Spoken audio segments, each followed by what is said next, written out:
Yo, Moto JC mga boss. So, habang traffic, tara makinig tayo ng magandang mensahe galing sa Biblia tungkol sa kung masama ba yung mga pamahiin, kung biblical ba yung mga pampaswerte, mga pamahiin, ano man ang sabi ng Biblia ayon doon, no? So tara, pakinggan natin mga boss.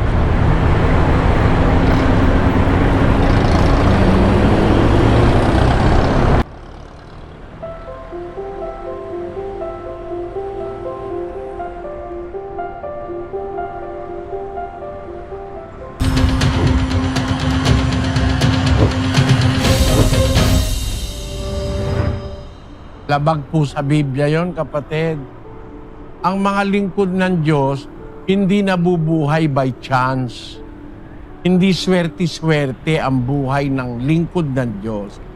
Meron tayong life pattern na gusto ng Diyos sundan natin. Kung ano yung magiging pamumuhay natin, hindi ibabatay sa mga pamahiin. Ang batayan ng buhay, yung aral ng Diyos, doon ka dapat mabuhay. 1:27 ng Pilipos. Ang inyo lamang pamumuhay ay maging karapat-dapat sa Ebanghelyo ni Kristo. Yung Ebanghelyo, kapatid, yun ang aral ni Kristo. Doon ka magbabatay ng pamumuhay. Kung paano ka dapat maghanap buhay, kung paano ka dapat kumain, lahat ng ginagawa ng taong buhay. Makain, nagsasalita, nagdadamit, nasa Ebanghelyo lahat yan. Pati nga ang pananamit nasa Ebanghelyo. Lalo na sa babae, sabi doon sa 2 ng unang Timoteo, ang mga babae gagayak ng mahinhing damit. So pati sa pananamit, mayroong batas ang Diyos sa Ebanghelyo. Pati sa pagkain, gaya ng sinasabi sa Roma 14. Versikulo 23, ang sabi doon, ang nag-aalinlangan hinahatulan kung kumakain, sapagkat hindi siya kumakain sa pananampalataya. At anumang hindi sa pananampalataya, kasalanan.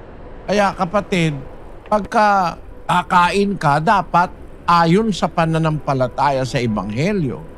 Magdadamit ka, mag-aasawa ka, magpapalaki ka ng anak, dapat ayon sa Ebanghelyo. Yun ang pamumuhay Kristiyano. Bawal sa atin ang maniwala sa pamahiin. Yung sinasabi nila, pag nagwalis ka ng gabi, lalabas ang swerte. Wala naman ikaw mawawala kung maniwala ka. Maraming mawawala. Mawawala ang kaligtasan mo kasi hindi ka sumusunod sa Diyos. Basahin natin ang Deuteronomio Kapitulo 18, versikulo 10. Huwag makakasumpong sa iyo ng sinumang nagpaparaan sa apoy ng kanyang anak na lalaki o babae, o nanghuhula, o nagmamasid ng mga pamahiin, o engkantador, o manggagaway. Sapagkat ang sabi sa 12, Sapagkat sino mang gumagawa ng mga bagay na ito ay karumal-dumal sa Panginoon. karumal-dumal sa Diyos yung nagpapamahiin, yung nag-iengkantador, yung mga manggagaway, karumal-dumal sa Diyos yan. Bawal ng Diyos yan. Tapos sabi, pampaswerte raw. Hindi ako naniniwala ron, di totoo yun, kapatid. Kahit magwalis ka sa gabi, pagka may pananampalataya ka sa Diyos, hindi lalabas ang swerte. Ang may kontrol ng bagay, ang Diyos nagwalis ka lang halimbawa, may nabasag na baso sa gabi. Kumalat yung tibo. Huwag kang magwawalis dahil lalabas ang swerte. Yung mga anak mo, magkakasugat yun, maaapakan yung tibo.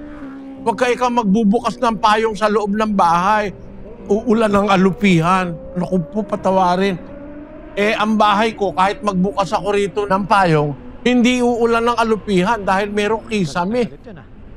Saan manggagaling ang alupihan? Pero hindi totoo yun. Pag may kasama kang Diyos sa buhay, kapatid, ang Diyos ang bahala sa'yo. Hindi ka niya papabayaan. Basta meron kang pananampalataya. Ayun mga boss. So napakinggan natin, no, kung biblical ba yung mga pamahiin, pampaswerte. Wala naman pala sa Biblia yun. Labag pa nga sa Biblia kasi yun ang nagiging tiwala mo, imbis na sa Diyos ka magtiwala, sa mga salita ng Diyos. Kaya ang inaasahan mo yung mga ganyang pamahiin, mga pampaswerte, di ba? Parang lalabas wala kang tiwala sa Diyos. Yun ang pinagkakatiwalaan mo eh. So hindi pala totoo yun, mga boss.